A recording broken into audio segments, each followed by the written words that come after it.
বন্ধুগণ, আমাদের সমাজে বেশিরভাগ মানুষ ধার্মিক হয়ে দুনিয়ার বস্তুত জিনিসগুলি ভোগ করার জন্য ভোগ বিলাসিতার মধ্য দিয়ে নিজেকে ধার্মিক প্রমাণ করে।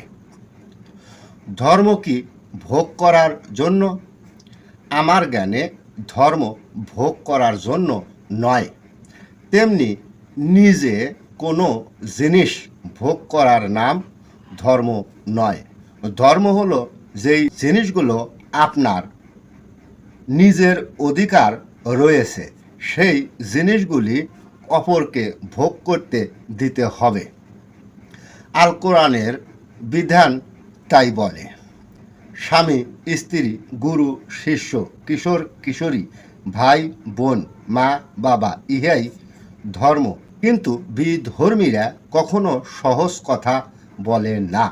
ফিতনা সৃষ্টি করার জন্যে সহজ পথ ছেড়ে এই কথায় অনেক কুকথা বলার মতো রাস্তা রয়েছে।